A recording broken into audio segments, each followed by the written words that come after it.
নমস্কার বন্ধুরা, আরও একটি নতুন ব্লগে তোমাদের সবাইকে স্বাগত। আগের ব্লগে তো দেখেছো আমি 10টা টব অর্ডার করেছিলাম এবং তার মধ্যে একটি ভেঙে গেছিলো, তো 9টা টব দিয়ে গেছিলো বাড়িতে। তো আমি কিছু গাছও কিনে নিয়ে এসেছিলাম, সেগুলো অনেক দিন ধরেই পড়েছিল, সময় হচ্ছিল না। তো আজকে ঠিক করেই ফেললাম যে সেগুলোকে পটিং করব।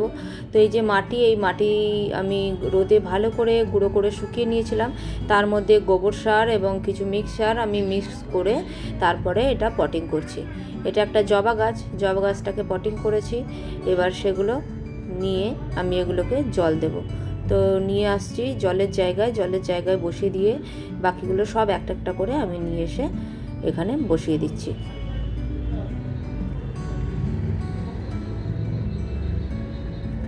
পাইপ দিয়ে এখন টবটা ভর্তি করে জল দিয়ে দেব, যাতে আর কিছুদিন 3-4 দিন আমি একদমই জল দেব না এবং সেগুলোকে পুরো ছাওয়াতে রেখে দেব। আমাদের যে লিফটের ঘর আছে তার নিচটা বেশ ছাওয়া, তার নিচে রেখে দেব। জলটা প্রথমে খুব গরম আসছিল, যেহেতু প্রচণ্ড গরম পড়ে গেছে কলকাতায়, তো সেই জলটা একটু ফেলে দিয়ে ঠান্ডা জলের অপেক্ষা করছিলাম। ঠান্ডা জল আসতে সেই জলটা ভালো করে গাছটাকে স্নান করিয়ে এবং ভর্তি করে জল দিয়ে এই যে ছাদের তলায় একটা শেড রয়েছে সেখানে রেখে দিলাম। এটা একটা কারি পাতা গাছ, এটা আগেই আমি পটিং করে দিয়েছি।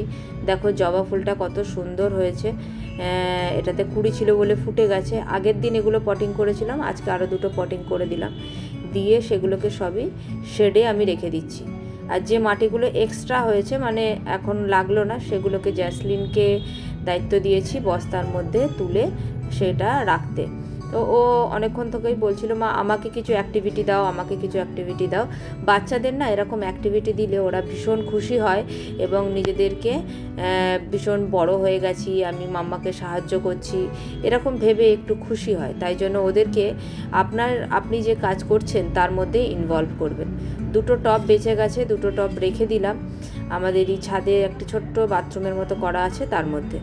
এটা আমাদের লিফটের ঘর, এই দেখুন এই যে জানলা আছে, ঠিক আছে। এই লিফটের ঘরের নিচটায় বেশ ছাওয়া থাকে, রোদ্দুর থেকে কিছুটা ওদের শান্তি থাকবে। যে বাইরে এত রোদ্দুর, এই রোদ্দুর থেকে বাঁচানোর জন্য নতুন পট, এগুলো সবই আমার, এগুলো আমি রেখে দিলাম। আর এইটা আমি মাটি ঘাটার জন্য এটা আমি নিয়ে এসেছি দার্জিলিংয়ে যখন গেছিলাম। ভীষণই ভালো এই গ্লাভসটা, ভীষণই সুবিধা হয়, হাতে কিছু ফোটে না, হাতে কিছু লাগে না। তো জ্যাসলিনের মাটি ভরা প্রায় অর্ধেক হয়ে গেছে, আরও কিছুটা করছে, বাচ্চা মানুষ আস্তে আস্তে করছে। তো আজকের ব্লগটা এখানেই শেষ করলাম, আশা করি তোমাদের ভালো লেগেছে। ভালো লাগলে একটা লাইক করে দিও, আর সবাই এভাবেই পাশে থেকো, সবাই সুস্থ থেকো, ভালো থেকো। আজ এ পর্যন্ত।